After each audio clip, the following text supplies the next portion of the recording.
할렐루야, 기뢰 가족 여러분 반갑습니다. 오늘도 말씀을 사모하며 이 자리에 나온 여러분 사랑하고 축복합니다. 이곳은 필그림 하우스인데요. 오늘은 철로 역정을 걸으며 함께 하나님의 말씀을 나누어 보겠습니다. 오늘 본문은 민수기 13장 1에서 24절입니다. 제가 1절부터 3절을 봉독하겠습니다. 여호와께서 모세에게 말씀하여 이르시되 사람을 보내어 내가 이스라엘 자손에게 주는 가나안 땅을 정탐하게 하되 그들의 조상의 가문 각 지파 중에서 지휘관 된 자 한 사람씩 보내라. 모세가 여호와의 명령을 따라 바란 광야에서 그들을 보냈으니 그들은 다 이스라엘 자손에 수령된 사람이라. 아멘. 사랑하는 여러분, 우리가 새로운 도전이나 변화를 앞두고 있을 때 종종 이런 생각이 들죠.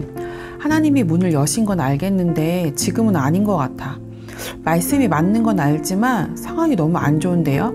이럴 때 우리는 하나님께서 주시는 기회를 믿음으로 받아들이기보다는 현실적인 계산부터 하게 되는 것 같습니다. 오늘 본문 속 이스라엘 백성도 그렇습니다. 하나님께서 이미 약속하신 땅 가나안을 눈앞에 두고도 이렇게 말하죠. 그냥 바로 들어가기엔 좀 불안한데 먼저 정탐부터 해보면 안 될까요? 민수기 13장만 보면 이 정탐이 하나님께서 먼저 명령하신 것처럼 보입니다. 하지만 신명기 1장을 보면 사실은 백성들이 먼저 정탐을 요청했고 하나님은 그 요청을 허락하신 겁니다. 백성들은 이미 홍해가 갈라지고 만나가 내리고 구름기둥과 불기둥이 함께하는 놀라운 기적들을 경험했습니다. 그럼에도 불구하고 여전히 하나님의 약속을 전적으로 믿지 못하는 거죠. 정말 괜찮은 땅일까? 혹시 우리가 들어갔다가 다치면 어떡하지? 그들의 마음속에 믿음보다는 의심이 앞섰고 약속을 순종하기보다는 먼저 검증하고 싶었던 겁니다. 그런데 놀랍게도 하나님은 그들의 요청을 거절하지 않으세요. 오히려 정탐을 허락하십니다. 왜일까요? 1절을 다시 보면 이렇게 되어 있습니다. 내가 이스라엘 자손에게 주는 땅을 정탐하게 하라. 여기서 주는 이라는 동사는 히브리어 원어사 지금 주고 있는 중이다가 아니라 이미 주었다는 의미입니다. 하나님은 이렇게 말씀하시는 겁니다. 내가 이미 너희에게 준 땅이다. 그 땅이 얼마나 좋은지 직접 가서 확인해 보아라. 즉, 이 정탐은 약속의 근거를 확인하라는 하나님의 배려이자 믿음의 훈련이었던 겁니다. 그래서 모세도 정탐꾼들에게 명령하죠. 그 땅의 실과 열매를 가져오라고. 그리고 실제로 그들이 에스골 골짜기에서 가져온 포도송이는 얼마나 컸는지 두 사람이 막대기에 메어야 했습니다. 정말 젖과 꿀이 흐르는 땅이었습니다. 이건 하나님의 약속이 현실로 드러난 결정적인 증거였죠. 그런데 문제는 대부분의 정탐꾼들이 이 증거를 믿음의 눈이 아닌 두려움의 눈으로 해석했다는 데 있습니다.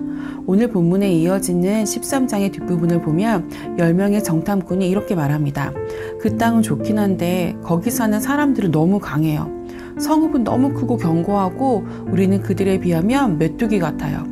결국 그들은 포도송이를 들고 왔지만 믿음을 잃은 해석으로 공동체 전체를 절망으로 몰고 갑니다. 사랑하는 여러분, 하나님의 약속의 증거를 보고도 절망할 수 있습니다. 믿음으로 보면 와, 하나님 말씀 진짜였네 라는 감사가 되지만 믿음 없이 보면 이걸 우리가 어떻게 차지해 라는 두려움이 앞섭니다. 믿음이 없으면 축복조차 부담으로, 하나님의 증거조차 불안의 이유로 바뀔 수 있다는 사실을 우리는 기억해야 합니다. 하나님은 정탐꾼들이 그 땅의 현실을 마주하길 원하셨습니다. 거인이 있다는 것도, 성이 크다는 것도 하나님은 모르셨던 게 아닙니다. 오히려 그 모든 걸 직접 보고 믿음으로 해석하기를 기대하셨던 거죠. 그래서 모세는 그들에게 미리 이렇게 말합니다. 담대하라. 여러분, 믿음은 막연한 낙관이 아닙니다. 현실을 무시하는 것도 아닙니다. 믿음은 현실을 정확히 보되 하나님의 약속을 기준으로 해석하고 반응하는 것입니다. 오늘 우리 삶에도 그런 순간들이 있습니다. 하나님이 문을 여시는 것 같은데 현실은 불안하고 겁이 나는 상황. 기회 같기도 하고 위기 같기도 한 그런 순간. 그때 우리는 믿음으로 해석할 것인가, 두려움으로 해석할 것인가의 선택 앞에 서 있는 겁니다. 현실만 보면 불가능이지만 약속의 눈으로 보면 이미 주어진 땅입니다. 여러분 앞에 놓인 그 변화, 기회, 도전은 혹시 하나님께서 주신 약속의 땅 아닐까요? 하나님은 그 땅을 향해 나아가라고 말씀하십니다. 그 그 땅에 열매가 있고 증거가 있고 무엇보다 하나님이 함께 하십니다. 그러니 사랑하는 기류의 가족 여러분, 하나님이 주신 약속의 말씀을 붙드시고 오늘도 담대하게 한 걸음 내디디는 복된 하루가 되시길 축복합니다. 함께 기도합시다. 주님, 내 눈에 보이는 현실보다 하나님의 약속을 더 믿는 믿음을 주십시오. 두려움이 아니라 담대함으로 반응하게 하시고 오늘 주어진 상황을 하나님의 뜻 안에서 해석하고 순종하게 해 주십시오. 믿음으로 한 걸음 나아가길 원합니다. 예수님의 이름으로 기도드립니다. 아멘. 여러분, 혹시 철로역정의 내용을 아세요? 그 책에서 주인공 크리스천은 천성을 향해 가는 길 가운데 수많은 장애물을 만납니다. 하지만 그는 걸음을 멈추지 않죠. 왜냐하면 하나님의 약속이 있기 때문입니다. 우리의 인생도 절망의 수렁에 빠진 크리스천처럼 믿음으로 걸어야 할 순간을 만납니다. 두려움을 넘어서서 약속을 따라 걷는 믿음의 순례자가 되기를 소망합니다.